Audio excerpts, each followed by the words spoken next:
Hi, welcome to Marlene at Home. And today I'm up in the mountains at our family cabin and I'm with my sister. And we've been talking about a lot of cabin and mountain memories. So this episode I've entitled Mountain Memories. And it's chilly, I took my coat off, she's leaving hers on. The Alabama girl is freezing and it's probably in its, 50s, 60s here. But it's a very chilly autumn day and even colder at night, but it makes the fire really great in the cabin. What are your earliest memories of coming up here? Well, I can't remember really not coming up here on weekends after Dad would get home from work. We'd have our stepsister, we would have cousins, we would have neighbors. You name it, as many people as we would get up here at one time or another through the years. Fun things we would do would be, right behind us here is a pit that a shale pit that we used to run up and down on or shoot guns in. Target practice, yes. Down the road that way is a creek that we used to run to and love to play in the water. Behind us is a bridge that crosses where under the road would be a big round tunnel that the water ran through, and we would run through that and in the summertime, not in the fall or winter, it's too cold. It was freezing cold weather, freezing cold water even in the summer. Yeah, so all the way through our high school years, college years, when we were home, we came up to the cabin. We did. All seasons. In the summer we would take a week's vacation and come. We'd be here almost every holiday weekend, regular weekends.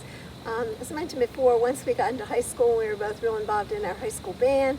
My poor dad suffered, and instead of being here at the cabin in this beautiful scenery, he would be in a high school football concession stand here. My mom were both helping us raise funds for our band, but we were here often. What are some funny stories you remember? I don't know if they were so funny at the time, but you had to use the restroom in the middle of the night. We had to bundle up if it was cool, and walk down the path to the outhouse. And that was not real fun, but that's certainly a memory that I have. Yes, and it was a little bit of a hike, a little windy path through the woods. And then there was one knothole on the side of the outhouse. And if you're lucky enough to have someone willing enough to go down with you, usually my dad would hold the flashlight in this little knothole so that we would have some light there. I should say that we had no electricity here at our cabin until after we were married. So we had gas lights, we had kerosene heater, we had an ice box that you put a thing of ice in. We used to stop at the ice lady in a nearby town and get these big chunks of ice to keep our food cold. We had have a spring, cold water flowing through, but yeah, we didn't have, and my dad always said there would never be electricity up here, but about the time we got married, electricity came through. My husband put a pump in and we had running water, no hot water, but running water, and then eventually they put in an inside bathroom, and that was really, really a big deal. And so anyway, but all of these things are showing their age. So this weekend we're here talking to people about getting our bathroom kind of spruced up after all these years. Other things you remember? What are things you enjoyed? What we did every evening as a family here in the mountains? Well, we would load up in the car and we would go deer spotting. Dad had this tiny spotlight. It was huge. That would the box was like this. That would we'd roll down the window. Of course, the windows would go all the way down, and we'd set the spotlight on the window. Out the side, we could spot many, many deer that way. Or we also sat on the windowsill of the car. So you'd put your feet in and inside the car, and then we're sitting on the edge and holding the spotlight, and we are shining the light all out, spotting for deer. And that's the family tradition that still continues. Even with our grandsons last night, they were like, can we spot deer tonight? Can we spot deer tonight? And so another generation that just loves to do that, and we really had fun. So my Alabama sister wanted to come and see autumn in the north because they don't have the change of seasons like we do. But unfortunately this year, we look way ahead and mid season will be a great time to come, but this year autumn is late and there is not a lot of color. There is some, although now, after having very warm days, the first few days we were here, now there's been this cold snap, so maybe there'll be some more color to see before she leaves. But anyway, it's been a great weekend to be here at our cabin. Here's a view of our almost 90-year-old cabin. And as I mentioned at other times, this was a one-room schoolhouse down near my home area. And my dad's father and grandfather took it apart piece by piece, and for 17 weekends brought it back up here, put it together, and now it's our family cabin. And my dad was just a child when this happened. Okay, here we are finally finding a little bit of color for my Alabama sister. And I'm going to pan around here if I don't fall backwards. Here we are near the pit, and you'll see some pictures of my grandchildren. This is my sister, but my grandchildren yesterday, the grandsons, 2 of them, were here and having a ball until they fell, and the youngest one fell face first and skinned from just about from his chin to his leg shins. But a favorite place. We used to be able to target shoot, and the hunters would always come here and sight in their guns, but they stopped that a number of years ago. And now it's just a fun place to play. We are blessed with countless streams in different locations. Almost from every side of the cabin we can go just a tiny distance and enjoy this beautiful sparkling water. Can you hear it?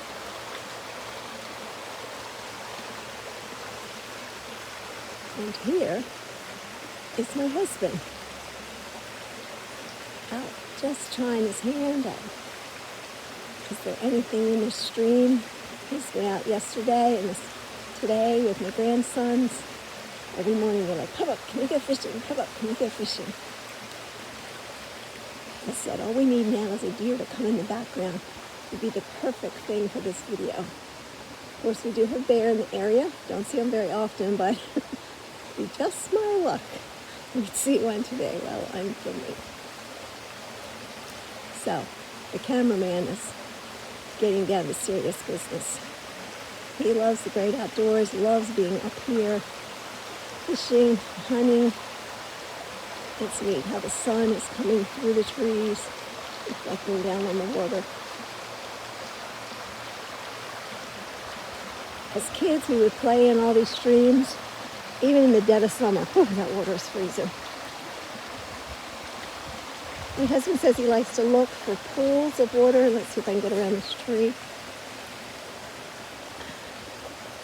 And where he sees a pool of water, right there in the middle, that's where he likes to try to.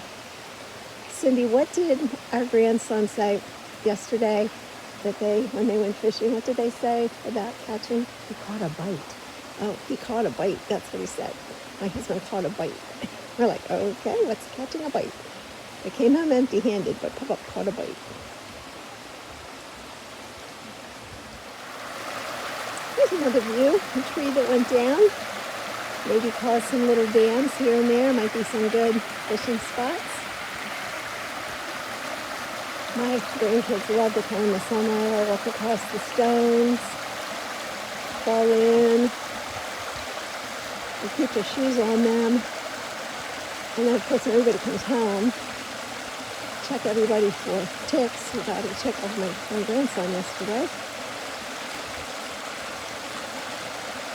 You can see some Pennsylvania state flowers right there. Laurel. Pink and white and purple blooms. They're just wild flowers in Pennsylvania.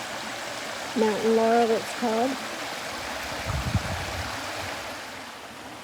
I just told Cindy some of the brightest fall leaves are right here on the ground. There's some orange and gold. And I love the green moss.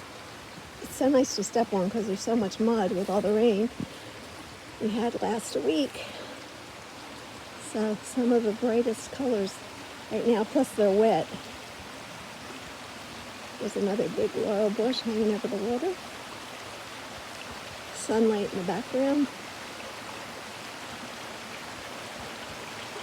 I just went to a big smorgasbord for lunch.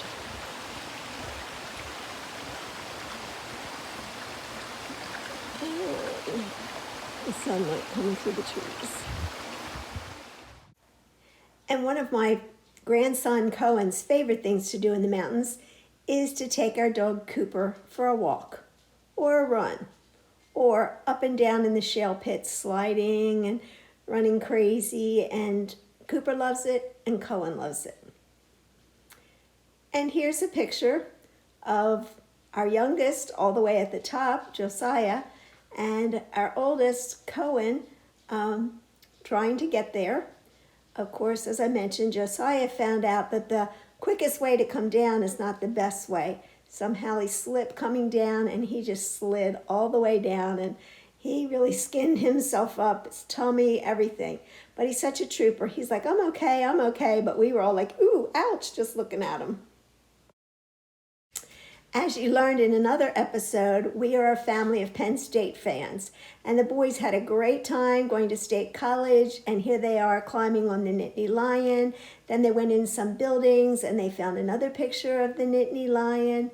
And then here they got, all three of them, Mommy and the boys, got new Penn State shirts. One of my favorite stories of their trip to Penn State was they were high up at one building looking out at Beaver Stadium, the football stadium, and other things around, and then the boys saw a dorm, and they could see into the rooms. They were high up, and they were wondering why they were messy and why they had fans in the window, that kind of thing. They learned earlier that college is 4 years long, and so then my oldest grandson, Cohen, asked his mom, well, when do they go home to their mom? And she said, well, they're here for 4 years of school, but they go home in the summer and for holidays. And he goes, 4 years they don't go home with their mom, and maybe only on some holidays? They don't stay with their mom anymore? He was so concerned, and it was so sweet. And we're like, oh, may he always want to come home to his mom and his mama.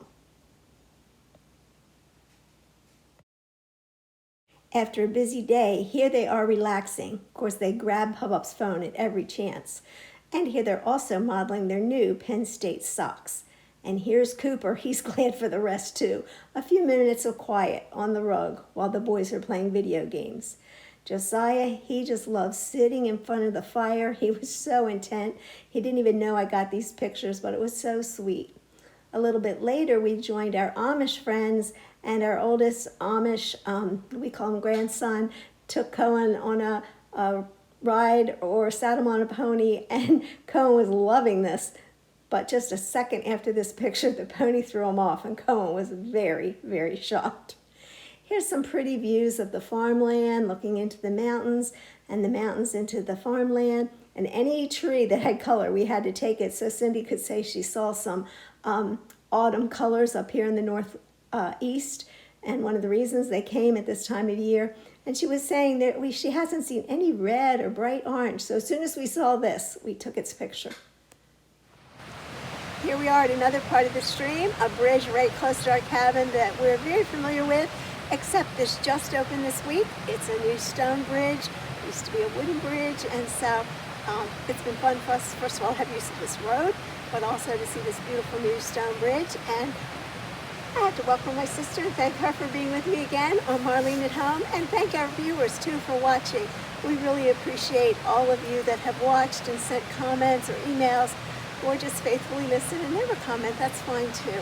So thank you for joining me at Marlene at Home, and I hope you'll come back again next week. All right, here's my sister. She's starting to head home. The stream's very close to our cabin.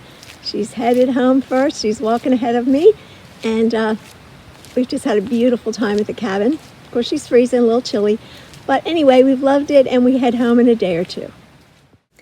And here was a beautiful sunset that evening just before we got to our Amish friend's house, and it was a gorgeous way to end the day.